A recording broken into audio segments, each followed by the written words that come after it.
नमस्कार, मैं हूं पूजा सिंह और आप देख रहे हैं आरएन टीवी नेशनल। चलिए बुलेटिन की शुरुआत करेंगे उत्तर प्रदेश की कुछ खास बड़ी खबरों के साथ। गोरखपुर में पूर्वी क्षेत्र अंतर विश्वविद्यालय महिला बास्केटबॉल प्रतियोगिता का भव्य शुभारंभ हुआ। इस मौके पर मुख्यमंत्री योगी आदित्यनाथ ने प्रतियोगिता का उद्घाटन, खिलाड़ियों का उत्साहवर्धन किया। मुख्यमंत्री योगी आदित्यनाथ ने कहा कि खेल न सिर्फ शारीरिक विकास का माध्यम है बल्कि अनुशासन, आत्मविश्वास और नेतृत्व क्षमता भी विकसित करते हैं। साथ ही कहा कि महिला खिलाड़ियों की बढ़ती भागीदारी देश और प्रदेश में बदलते सकारात्मक माहौल का परिणाम है। साथ ही उन्होंने क्या कुछ कहा, चलिए आपको सुनाते हैं। 15 से 19 जनवरी के बीच में संपन्न होना है दीनदयाल उपाध्याय गोरखपुर विश्वविद्यालय की कुलपति प्रोफेसर पूनम टंडन जी, विश्वविद्यालय क्रीड़ा परिषद के अध्यक्ष प्रोफेसर विमलेश कुमार मिश्र जी, गोरखपुर के महापौर डॉक्टर मंगलेश श्रीवास्तव जी, विधान परिषद सदस्य डॉक्टर धर्मेंद्र सिंह जी, मान्य विधायकगण श्री महेंद्रपाल सिंह जी, विपिन सिंह जी, प्रदीप शुक्ला जी, राजेश त्रिपाठी जी, फतेह बहादुर सिंह जी, इंजीनियर श्रवण कुमार निषाद जी, विधान परिषद सदस्य ध्रुव कुमार त्रिपाठी जी, भारतीय जनता पार्टी के जिला के अध्यक्ष श्री जनार्दन तिवारी जी, महानगर संयोजक श्री राजेश गुप्ता जी,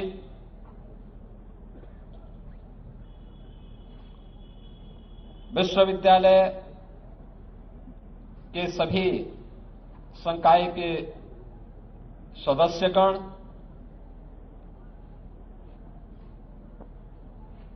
पूर्वी जोन से जुड़े हुए 14 राज्यों के 31 विश्वविद्यालयों से जुड़े हुए सभी प्रतिभागी टीम के सदस्य, इस पूरे टूर्नामेंट को जिन अधिकारियों, मैनेजर और कोचेज के सानिध्य में संपन्न हो रहा है, ऐसे सभी हमारे टीम मैनेजर, प्रतिभागी और इस कोचेज अन्य उपस्थित सभी यहां के छात्र छात्राएं, बहनों और भाइयों, मैं सबसे पहले मकर संक्रांति से प्रारंभ हुए east zone university basketball women tournament के आज के इस उद्घाटन कार्यक्रम के अवसर पर पूर्वी जोन से जुड़े हुए 14 राज्यों के सभी प्रतिभागी टीमों का, उनके मैनेजर और कोचेज का बाबा गोरखनाथ की इस पावन धरा पर उत्तर प्रदेश में आगमन पर हृदय से मैं स्वागत करता हूं। आप सभी का मैं हृदय से अभिनंदन करता हूं। मैं धन्यवाद देता हूं भारत सरकार के शिक्षा मंत्रालय को, जिन्होंने पूर्वी जोन की इस प्रतिष्ठित प्रतियोगिता के लिए दीनदयाल उपाध्याय गोरखपुर विश्वविद्यालय का चुनाव किया है। गोरखपुर शिवतार महायोगी गोरखनाथ की पावन साधना स्थली के साथ ही भारत की आध्यात्मिक, सांस्कृतिक और ऐतिहासिक पृष्ठभूमि का एक महानगर भी है, जनपद भी है। देश की अनेक महत्वपूर्ण घटनाओं का साक्षी यह जनपद और यह क्षेत्र है। यह जनपद जहां भारत की अत्यंत आध्यात्मिक और सांस्कृतिक पृष्ठभूमि का जनपद है, वहीं भारत के वैदिक साहित्य को वैश्विक मानचित्र पर प्रस्तुत करने का जो अभिनव कार्य पिछले 100 वर्षों से हो रहा है, वह गीता प्रेस बीसी गोरखपुर में स्थित है। भारत की आजादी के आंदोलन को एक नई ऊंचाई तक पहुंचाने वाले महान क्रांतिकारी पंडित राम प्रसाद बिस्मिल, शहीद बंधु सिंह इस धरती से किसी न किसी रूप में जुड़े रहे हैं। आजादी के आंदोलन का चोरी चोरा कि वह घटना जिसने विदेशी हुकूमत की चूलों को हिलाने का काम किया था, उसका संबंध भी इसी जनपद से है। हिंदी साहित्य के महान उपन्यासकार मुंशी प्रेमचंद की कर्मस्थली रही है। ऐसे अनेक विभूतियों से संबंध रखने वाली इस पावन धरा पर दीनदयाल उपाध्याय गोरखपुर विश्वविद्यालय उत्तर प्रदेश के उच्चतम से उच्च शिक्षा के एक महत्वपूर्ण केंद्र के रूप में पूर्वी उत्तर प्रदेश के छात्र छात्राओं के लिए एक महत्वपूर्ण केंद्र है। और इस महत्वपूर्ण केंद्र में आज देश के पूर्वी जोन के 14 राज्यों की 31 टीमें इस बास्केटबॉल प्रतियोगिता के साथ इस आयोजन का हिस्सा बनने के लिए यहां पर उपस्थित हुए हैं। जिन राज्यों के द्वारा प्रतिभाग किया जा रहा है उनमें बिहार, छत्तीसगढ़, मणिपुर, त्रिपुरा, नागालैंड, मिजोरम, सिक्किम, पश्चिमी बंगाल, उड़ीसा, झारखंड, असम, मेघालय, अरुणाचल प्रदेश के साथ ही उत्तर प्रदेश की टीम भी इस आयोजन का हिस्सा बनी है। यह आयोजन अपने आप में इन 5 दिनों तक देश की बेटियों के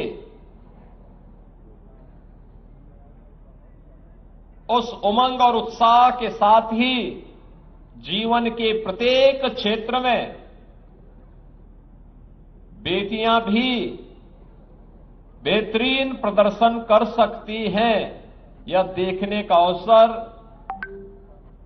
पूर्वी उत्तर प्रदेश के नागरिकों को और विश्वविद्यालय के छात्रों को प्राप्त होगा।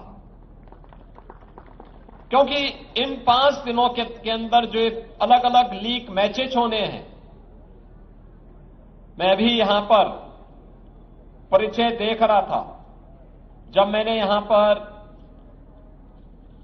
अभी प्रातःकालीन सत्र में उद्घाटन सत्र के दौरान यहां पे दीनदयाल उपाध्याय गोरखपुर विश्वविद्यालय और शहीद नंद कुमार पटेल विश्वविद्यालय रायगढ़ की टीम का मैं परिचय ले रहा था, एकदम उत्साह से भरपूर, आत्मविश्वास से भरपूर ये दोनों टीमें अपने बेहतरीन खेल का परिचय देने के लिए यहां पर उतावला दिखाई दे रही हैं। और मुझे लगता है कि जब हम खेल की बात करते हैं तो आपने पिछले 11 वर्ष के अंदर देश के अंदर एक नई खेल संस्कृति को जन्म लेते हुए देखा है। याद करिए 2014 के पहले खेल और खेलकूद की प्रतियोगिता इस सरकार के एजेंडे का हुआ करता था। लोग ये मानते थे कि यह कोई प्रायोरिटी सेक्टर नहीं है। अक्सर इसकी उपेक्षा होती थी। इंटरनेशनल स्टैंडर्ड के इंफ्रास्ट्रक्चर न होने के नाते हमारे प्रतिभाशाली खिलाड़ी या तो पलायन करता था या कुंठित होकर के वह हताश और निराश बैठा रहता था। लेकिन अब देश के अंदर 2014 के बाद जिस प्रकार की एक नई खेल संस्कृति प्रधानमंत्री मोदी जी ने विकसित की है, आज वह देखते हुए बनती है। उत्तर प्रदेश की हमारी सरकार, अगर कोई उत्तर प्रदेश का नौजवान ओलंपिक के लिए क्वालिफाई करता और उस टीम में प्रतिभाग करता है, तो हम उस प्रतिभागी को 10 लाख रुपए की मदद प्रतिभाग करने के लिए उपलब्ध करवाते हैं। उसके लिए स्पोर्ट्स किट उपलब्ध करवाते हैं। इसके अलावा अगर वह मेडल जीतता है, ओलंपिक में गोल्ड मेडल जीतता है, एकल खेल है, और गोल्ड मेडल जीतने पर 6 करोड़ रुपए सरकार उसे उपलब्ध करवाती है। क्लास 1 की जॉब भी उसे उपलब्ध करवाती है।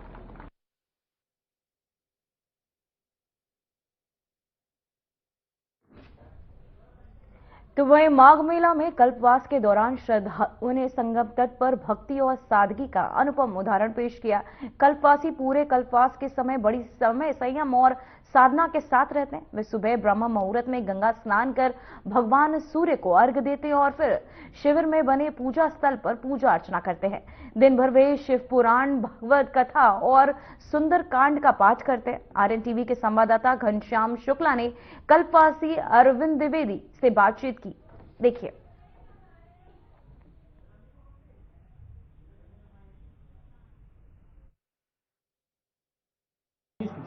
कल्पवास का महत्व ये है कि जो लोग आते हैं कल्पवास में, जिस मनोकामना से आते हैं, और माँ गंगा उनकी प्रत्येक मनोकामना को पूर्ण करती हैं। जो आदमी गंगा जी में अपना 1 माह के लिए अपने घर का छोड़ करके, अपने गृहस्थी का परित्याग करके यहाँ आता है, माँ गंगा जी की पूजा आराधना करता है, माँ गंगा उसे निष्फल नहीं होने देती।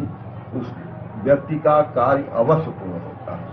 देखिए, इनका कहना है कि जो कल्पवास करते हैं, जो इस शिविर में आते, शिविर में स्थापित जो इनका मंदिर है या जो जहाँ ये धार्मिक अनुष्ठान करते हैं, वहाँ पूजा पाठ करने से मनोकामना पूर्ण होती है। तो आइए हम इनसे ये भी जानते हैं कि इनकी दिनचर्या क्या होती है, कैसे कल्पवास की शुरुआत होती है और कब तक ये कल्पवास चलता है। हम लोग पूस के पूर्णिमा के दिन माँ गंगा जी के रेती में आ जाता हूँ। पूस पूर्णिमा से हम लोगों का स्नान शुरू हो जाता है। ये स्नान माघी पूर्णिमा तक चलता है, कंटिन्यू बराबर चलता रहता है। प्रतिदिन हम लोग गंगा जी का आराधना, गंगा जी में स्नान करना, गंगा जी की पूजा करने से ही शुरुआत करता हूँ सुबह का। उसके बाद सूर्य भगवान को जल देने के बाद अपने पंडाल में आता हूँ। अपने उपस्थित संपूर्ण देवी देवताओं को विधिवत जो हमसे हो सकता है उसकी आराधना करता हूँ, पूजा करता हूँ, रुद्राभिषेक करता हूँ, सत्यनारायण भगवान की कथा सुनता हूँ, रामचरितमानस का पाठ होता है, शिव पुराण का पाठ होता है, कीर्तन भजन, यही दिनचर्या इस 1 माह का बराबर कंटिन्यू चलता है।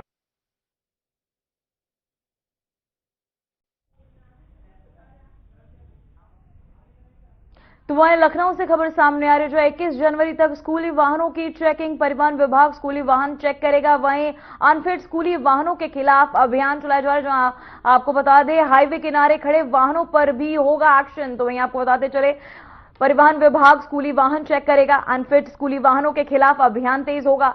साथ ही आपको बताते चले, अनफिट वाहनों के खिलाफ यह अभियान तेज होता हुआ, जहां लखनऊ से खबर सामने 21 जनवरी तक स्कूली वाहनों की चेकिंग होगी। परिवहन विभाग स्कूली वाहन चेक करेगा, अनफिट स्कूली वाहनों के खिलाफ अभियान तेज होगा, जहां हाईवे किनारे खड़े वाहनों पर भी अब एक्शन लिया जाएगा। तो वहीं आपको बताते चले, अब सख्त होता हुआ नजर आ रहा है, जहां अब स्कूली वाहनों पर कार्यवाही होगी।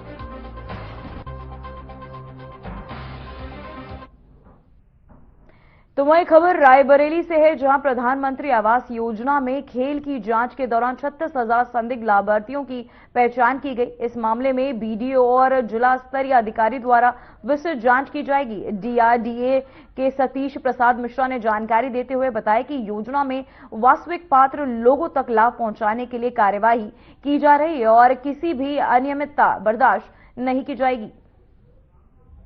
सरकार व प्रदेश सरकार के निर्देशों के क्रम में जनपद रायबरेली में 97,872 परिवारों का सर्वे कराया गया है, जिसमें से 84,182 सर्वे ने सर्वे किया था तथा 13,690 सेल्फ सर्वे हुआ है।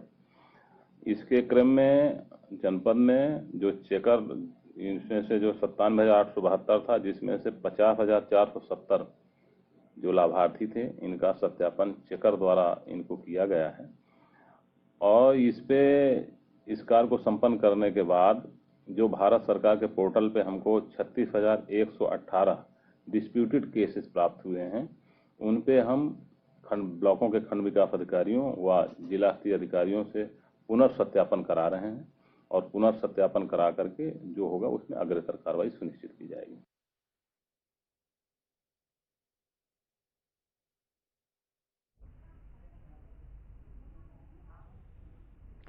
तो वहीं बदायूं के इस्लामनगर थाना क्षेत्र के गांव ब्योर कासमिकबाद में कीर्तन की प्रभात फेरी के दौरान जमकर हंगामा हो गया। आरोप है कि कीर्तन की प्रभात फेरी तयशुदा रास्ते से नहीं निकाली गई, जिसको लेकर दोनों पक्षों के बीच कहासुनी शुरू हो गई। वहीं मामला बढ़ते बढ़ते तनाव में बदल गया और वहीं ग्रामीणों का आरोप है कि स्थिति संभालने पहुंची पुलिस ने लाठीचार्ज किया, जिसमें आधा दर्जन से ज्यादा लोग घायल हो गए। वहीं लाठीचार्ज की खबर फैलते ही गांव में भारी आक्रोश देखने को मिला और ग्रामीण सड़क पर उतर आए, वहीं जिससे हालात और भी बिगड़ गए। मामले की गंभीरता को देखते हुए मौके पर एसडीएम, एसओ समेत कई थानों की पुलिस फोर्स तैनात की गई। गांव में फिलहाल तनाव का माहौल बना हुआ है। हालांकि प्रशासन हालात को काबू में रखने का दावा कर रहा है।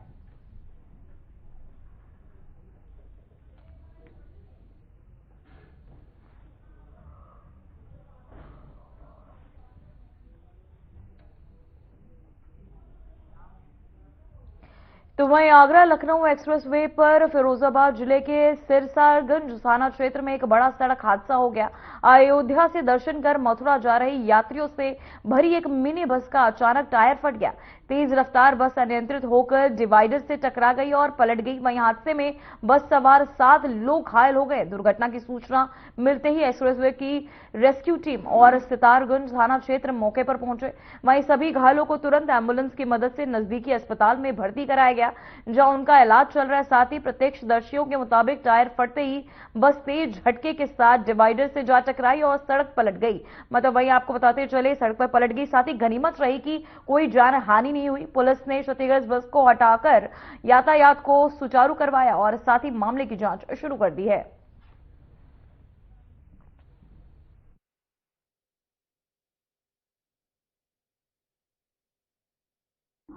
एक श्रद्धालु बस जो है, ये महाराष्ट्र के नांदेड़ के रहने वाले हैं। ये अयोध्या से दर्शन करने मथुरा जा रहे थे। अभी रास्ते में अचानक सुबह में गाड़ी जो इनकी मिनी बस थी उसका टायर फटा, जिससे गाड़ी डिवाइडर से टकराई, जिसमें 19 लोग मौजूद थे। 4 लोग गंभीर रूप से जो घायल हुए थे वो पीजीआई सफाई भेज दिए गए हैं और 3 लोग जो जिनको सीएससी सिरसागंज भेजा गया था वो बिल्कुल ठीक है।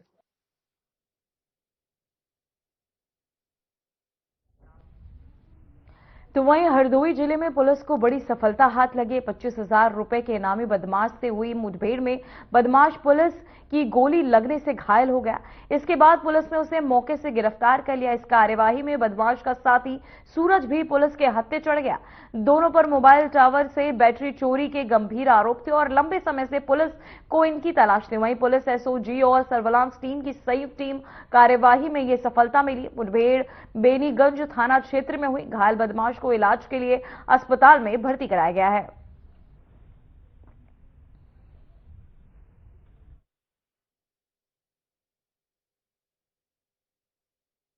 थाना बेनीगंज पुलिस द्वारा 2 अभियुक्तों को मुठभेड़ के दौरान गिरफ्तार किया गया है। अभियुक्त मुकेश पुत्र राजेंद्र प्रसाद निवासी ग्राम तुलसीपुर थाना कमलापुर, जनपद सीतापुर एवं सूरज पुत्र समरेंद्र प्रताप सिंह निवासी ग्राम जयपालपुर, थाना अटरिया, जनपद सीतापुर, थाना बेनीगंज से वांछित चल रहे थे एवं 25-25 हजार के इनामिया भी थे। मुठभेड़ के दौरान एक अभियुक्त मुकेश के पैर में गोली लगी है। अभियुक्तों के पास से एक तमंचा, 2 जिंदा कारतूस, एक खोखा कारतूस एवं एक मोटरसाइकिल बरामद की गई है। घायल अभियुक्त मुकेश को उपचार हेतु अस्पताल भिजवाया गया है। अन्य वैधानिक कार्रवाई प्रचलित है।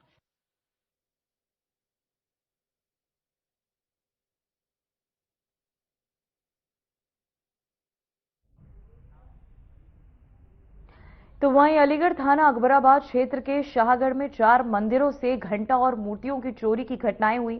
चोरी की सूचना मिलते ही पुलिस मौके पर पहुंची और मामले की जांच शुरू कर दी। वहीं स्थानीय लोगों में चिंता और आक्रोश व्याप्त है और पुलिस ने आसपास के क्षेत्रों में जांच और सुरक्षा कड़ी करने के निर्देश दिए हैं।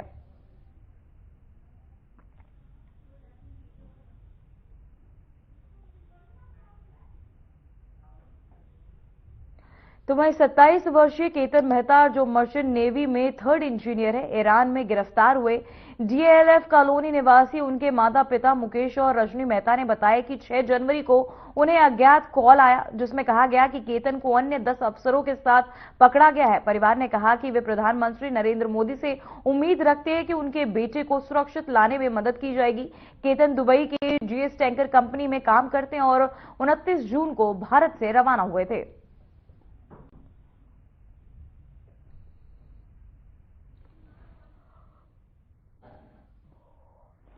इसका नाम, वो मर्चेंट नेवी में था और दुबई की कंपनी है और ईरान में फंसा हुआ है। इस टाइम जानकारी यही मिली है कैप्टन के भाई से कि भाई उनका शिप आ रहा था, तो ईरान में शिप पकड़ा गया, वो लोग वहाँ पे रेस्ट हो गए हैं। जी अभी तो 6 महीने उसको पूरे हो गए वहाँ पे काम करते हुए, आने वाला था वो। तो ये इस टाइम ईरान में फंसा हुआ है। दुबई से ईरान गए थे अपनी शिप पर और इंटरनेशनल सी से इनको अरेस्ट कर लिया है और अरेस्ट करके इनको ईरान ले गए। ईरान में कहाँ रखा है इस बारे में जानकारी नहीं है और अगर कब इसको छोड़ेंगे इसके बारे में भी जानकारी नहीं है। ये शिप पे 3rd इंजीनियर था, मर्चेंट नेवी में 3rd इंजीनियर था। दुबई की कंपनी थी, दुबई की कंपनी से भी कांटेक्ट किया लेकिन उनसे भी कोई जवाब नहीं मिला हमें।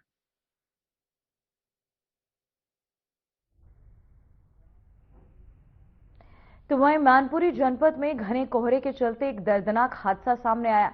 कुरावली थाना क्षेत्र के नागला गोसाई के पास बच्चों को लेकर स्कूल जा रही एक मारुति वैन को तेज रफ्तार ट्रक ने जोरदार टक्कर मार दी। हादसे में वैन चालक की मौके पर ही मौत हो गई, जबकि वैन में सवार 6 स्कूली छात्र गंभीर रूप से घायल हो गए। घायलों को तुरंत अस्पताल ले जाया गया, जहां प्राथमिक उपचार के बाद 4 बच्चों की हालत गंभीर होने पर उन्हें सफई PGI रेफर किया गया है।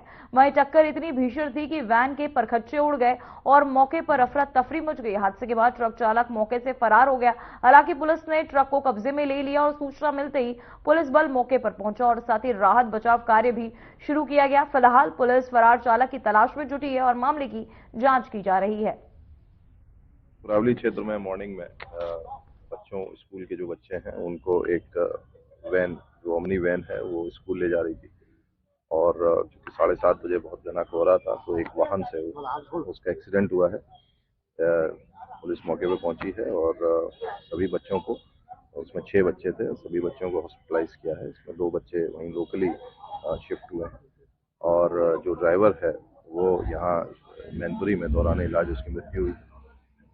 सभी बच्चों का उपचार किया जा रहा है और अग्रिम कार्रवाई की जाएगी। आज विद्यालय खुले थे तो गुसाई नगला पर एक ट्रक द्वारा मैजिक गाड़ी, जो अपने आनंद नगरा स्कूल पे बच्चे जा रहे थे पढ़ने, उससे एक्सीडेंट हुआ। हमें 5-6 बच्चे मतलब जिनको चोटें आई हैं, 2 बच्चे सफाई रेफर किए गए हैं, अमन और अरसी। ये बच्चे बिशनपुरा के हैं और 2 बच्चे मैनपुरी हैं और 2 करावली हैं और एक हमारे सूरजपुर का भाई ड्राइवर था मोहित, वो मतलब खत्म हो गया। घने घोरे के चलते जनपद मैनपुरी के विकासखंड कुरावली में ट्रक ने वैन में टक्कर मार दी, जिसमें कि स्कूली बच्चे 6 बच्चे घायल हो गए। घायलों को जिला अस्पताल रेफर कर दिया गया। वहीं 4 बच्चे सीरियस होने की वजह से सैफई रेफर कर दिए। वहीं पे वैन चालक की मौके पर मौत हो गई है। आरएन टीवी के लिए दीपक शर्मा, मैनपुरी।